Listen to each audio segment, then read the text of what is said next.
Baik, bismillahirrahmanirrahim. Assalamualaikum warahmatullahi wabarakatuh. Alhamdulillah, salatu wassalamu ala rasulillah. Wa hasbunallahu wa ni'mal wakil. Wa la hawla wa la quwata illa billah, amma ba'd.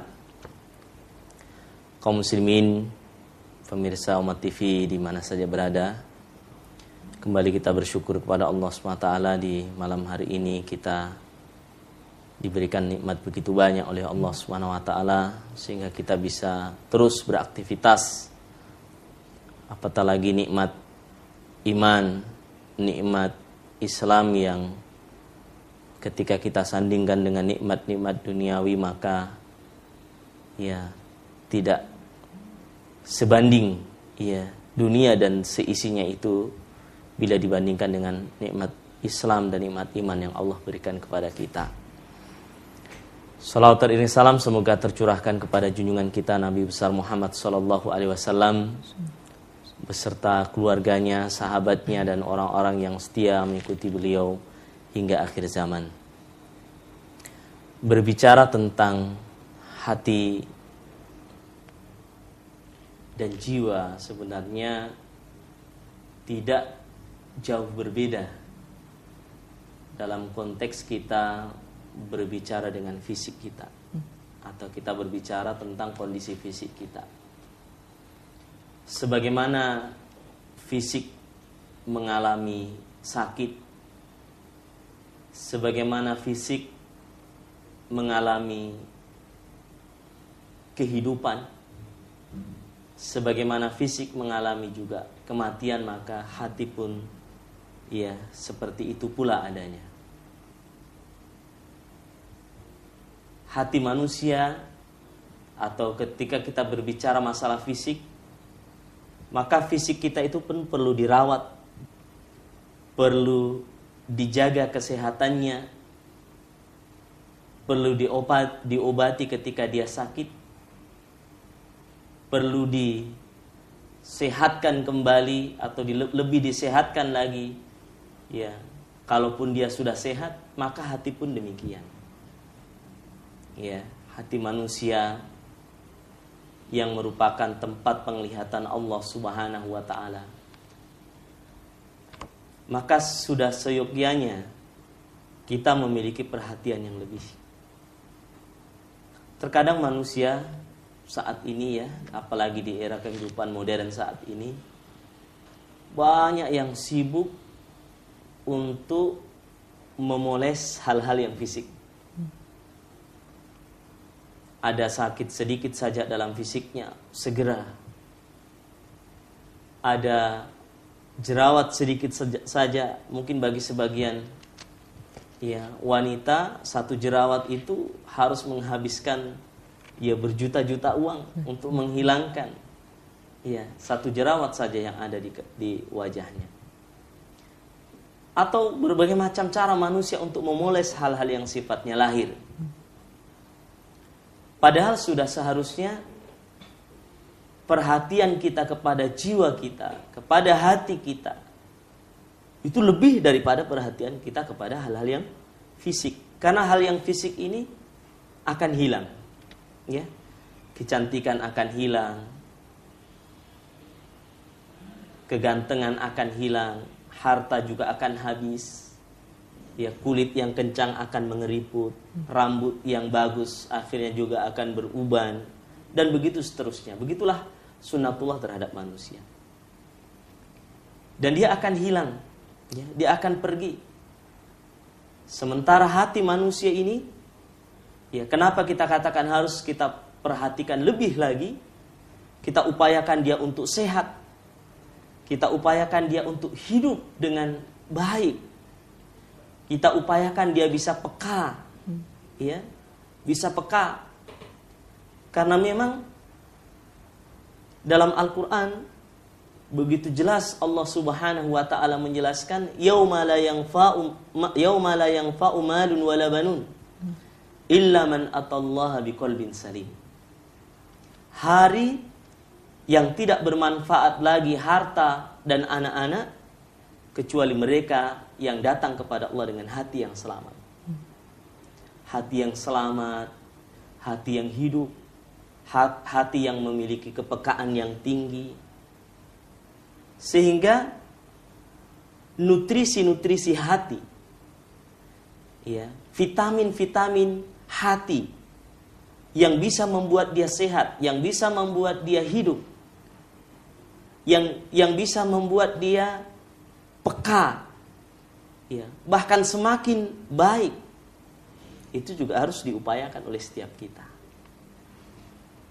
Banyak orang yang sebenarnya hatinya sakit, kronis, bahkan mungkin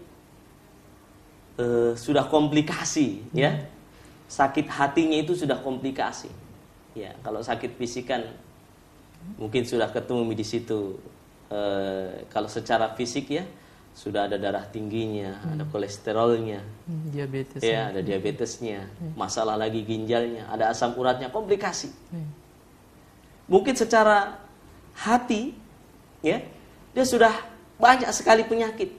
Ada maksiatnya, ada kesyirikannya, ada bid'ahnya, ada khurafatnya, ada syubhatnya, dan berbagai macam penyakit yang terkadang membuat hati itu menjadi sakit parah, tapi kadang orang tidak menyadari. Ya. Kenapa? Kenapa orang tidak bisa menyadari bahwa hatinya itu sudah sakit? Karena dia tidak tahu ilmunya. Sebagaimana, ya, orang yang sakit fisiknya, ya, kalau kita bicara hati kan, ya, kalau kita bicara kesehatan secara fisik, ya, 3, ada orang yang yang sehat betul, itu sedikit jumlahnya. Ada orang yang dibilang sakit, atau dia di pertengahan, dibilang sehat betul juga kadang sakit, dibilang sakit tapi masih bisa jalan-jalan, ya. Tapi ada orang yang sakit parah betul, ya. Dan kebanyakan di sini, ya, pada posisi yang kedua. Hati manusia juga seperti itu. Ada hati manusia yang sakit sekali, ya, sudah sakit sekali. Ya. Ada hati manusia yang dibilang sehat juga tidak, dibilang sakit juga tidak terlalu nampak, ya. Kadang ketaatan, kadang, ya, muncul kemaksiatan dan sebagainya. Dan yang ketiga, ya, adalah yang sehat betul. Yang sehat betul itu sedikit. Maka jamaah sekalian dimuliakan oleh Allah, kita berusaha, ya, berupaya memberikan nutrisi-nutrisi hati itu agar hati kita itu bisa hidup semakin sehat, semakin baik. Ada beberapa yang diajarkan dalam agama kita ini yang insya Allah ketika kita bisa mengamalkannya akan bisa menjadikan hati kita lebih hidup, ya, lebih baik. Di antaranya adalah, ya, qiraatul Quran. Ya, qiraatul Quran ini akan bisa membuat hati kita hidup. Ya, kita tahu sebagai umat Islam, ya, bahwa Al-Quran ini turun untuk menjadi obat, untuk menjadi penyemangat, untuk menjadi obat baik jasmani maupun rohani. Allah Subhanahu wa taala mengatakan, "Wa nunazzilu minal Qur'ani ma huwa syifaa wa rahmatul lil mu'minin." Dan kami turunkan Al-Qur'an itu ma huwa syifaa. Ya. Syifa di sini nakirah, ya. Tidak pakai alif lam, dan ini berfungsi umum. Ya, syifa sebagai obat, baik obat fisik maupun obat hati kita. Maka, ya, seseorang yang akrab dengan Al-Quran, dekat dengan Al-Quran, akan menjadi hatinya itu sehat betul, ya, terobati. Ya, insya Allah terbebas dari kegalauan. Ya, sekarang ini banyak sekali penyakit galau. Ya, banyak menjangkit. Ya, tua, muda, ya, kecil, ya, ya, orang-orang dewasa semua kena penyakit galau ini. Ada yang galau karena hutang, galau karena, ya, jodoh, ya, yang bujang banyak yang galau karena jodoh.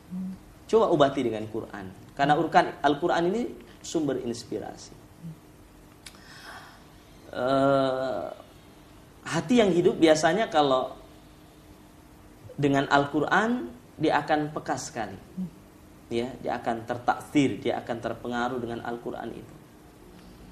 Pernah suatu ketika Rasulullah Sallallahu Alaihi Wasallam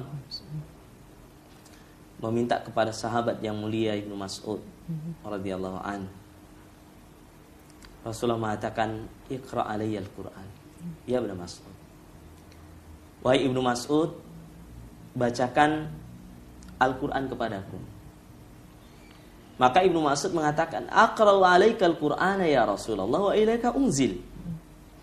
Apakah aku ini membacakan Al-Quran kepada engkau sementara Al-Quran itu turun kepada engkau ya Rasulullah?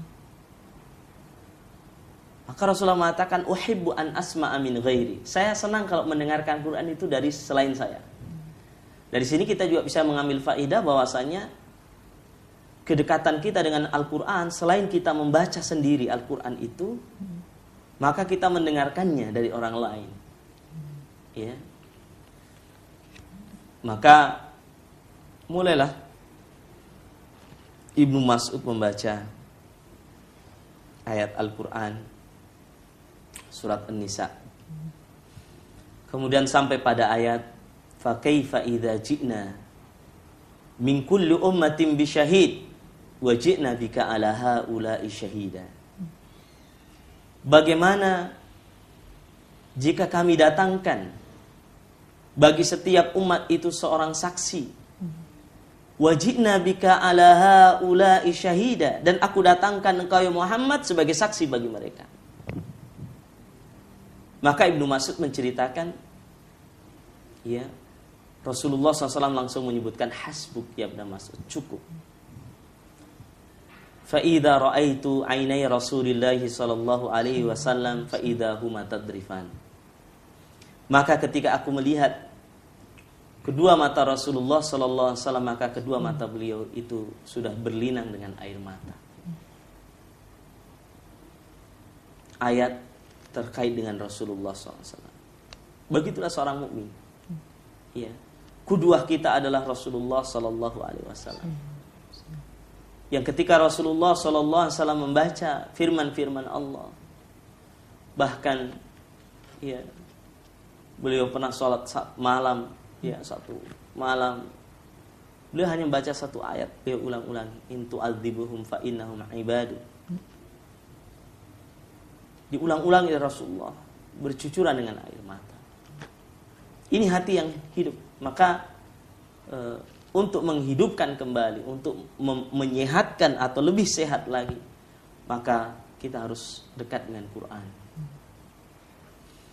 Dan memang, ya, orang-orang yang hatinya bagus, maka dia akan peka. Ya, ibarat signalnya tinggi. Ya, nah, kita kan biasa pakai telekomunikasi, ya. Ya, signalnya kadang hilang-hilang. Ya. Tapi kadang signalnya kuat juga. Maka orang yang hatinya sehat, dia signalnya tinggi terhadap Al-Quran. Dia akan begitu tertaksir, terpengaruh dengan Al-Quran.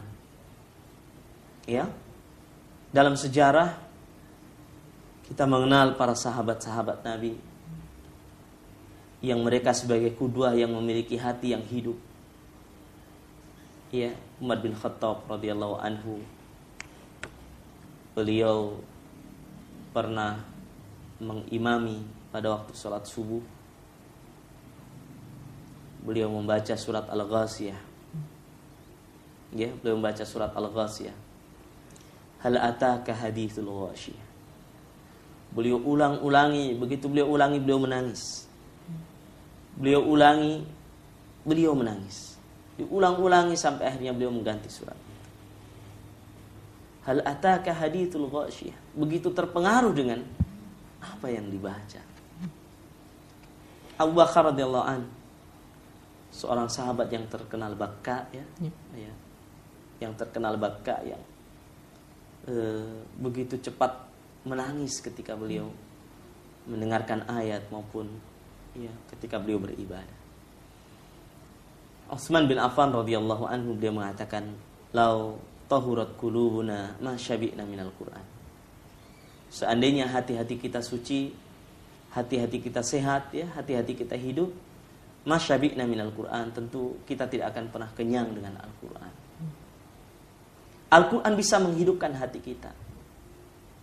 Siapa saja di antara kita yang merasakan begitu galau, begitu sedih, begitu gundah gulana, banyak problem yang tidak terselesaikan, banyak beban yang tidak kunjung ada jalan keluarnya, coba kembali kepada Quran.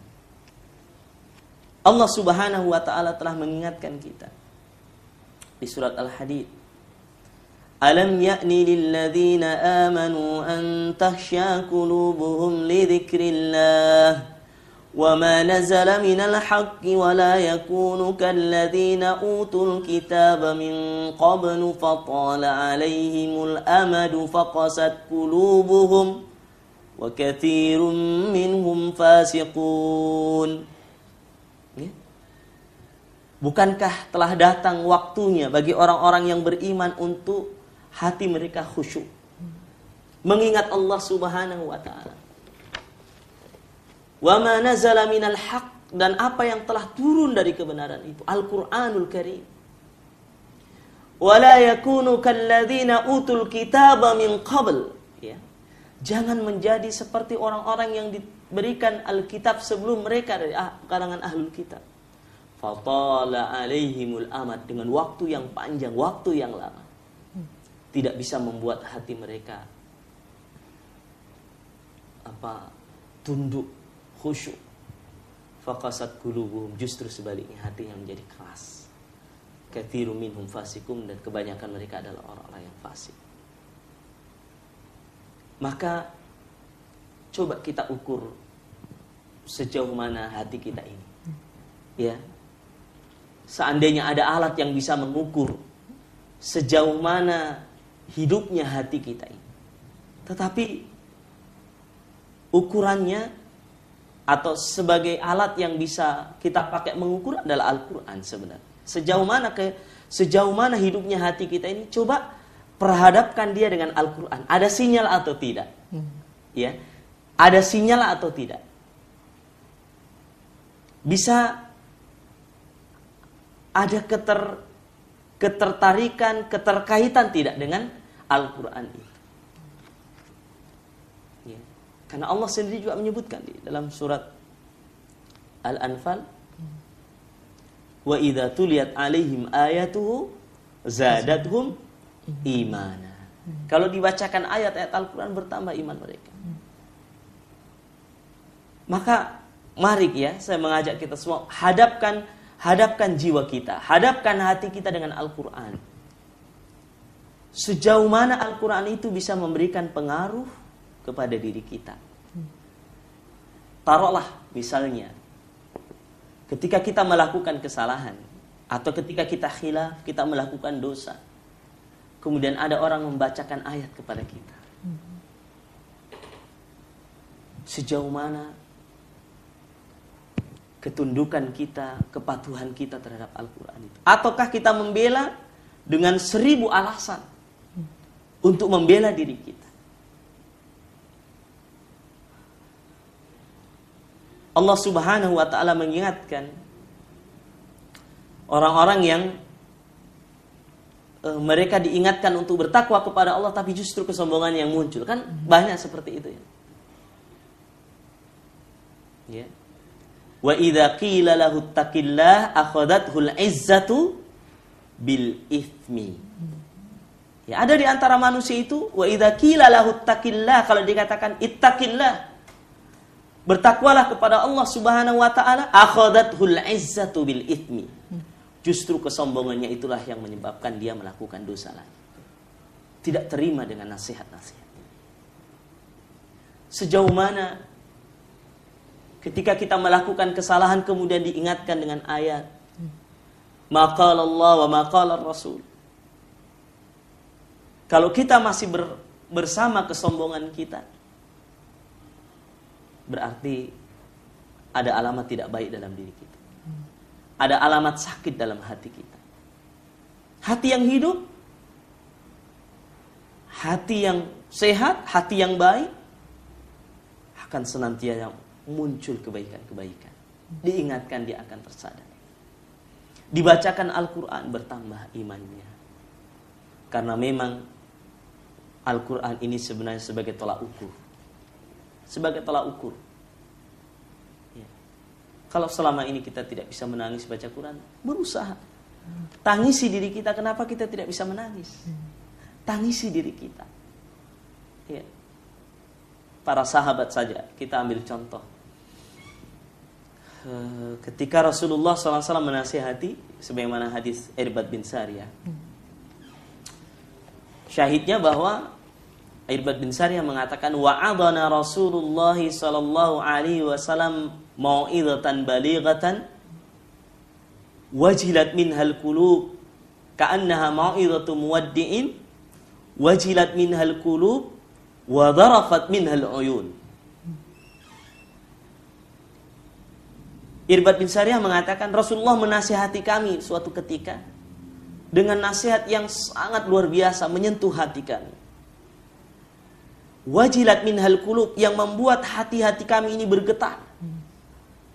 Wa dharafat minhal uyun, dan mata-mata kami berlinangan dengan air mata. Itulah sahabat. Generasi terbaik dari umat ini, yang ketika mereka mendengarkan nasihat dari Rasulullah sallallahu alaihi wasallam, seolah-olah surga sudah di depan mereka. Neraka seperti muncul di hadapan mereka. Begitulah sahabat-sahabat Nabi. Generasi terbaik yang perlu kita contoh, lahiriah maupun batiniahnya, yang mereka telah banyak dipuji di dalam Al-Quran oleh Allah Subhanahu wa ta'ala. Nah, baik, mungkin kita tahan dulu, Ustaz. Baik, para pemirsa TV dimanapun Anda berada, menarik sekali pembahasan kita pada malam hari ini, yaitu menghidupkan hati. Dan tentunya kiat-kiat ini yang sangat kita butuhkan di tengah gemerlapnya kehidupan dunia yang ada di sekeliling kita. Baik, jangan pindahkan channel Anda, dan kami akan kembali untuk Anda sesaat lagi. ولا تخزني يوم يبعثون يوم لا ينفع مال ولا بنون إلا من أتى الله بقلب سليم ولا تخزني يوم يبعثون يوم لا ينفع مال ولا بنون إلا من أتى الله بقلب سليم. Terima kasih masih bersama kami dalam program Qalbun Salim bersama narasumber kita Ustadz Syaibani Mujiono SPDI yang mengangkat tema menghidupkan hati. Baik, saat ini sudah ada pertanyaan dari Nita dari Bulukumba, Ustadz. Ya. Baik, terima kasih kepada Nita yang telah bergabung bersama kami pada malam hari ini. Pertanyaan Ustaz, bagaimanakah ciri-ciri hati yang tertutup itu, Ustaz? Ya. Baik, ciri-ciri hati yang tertutup ya.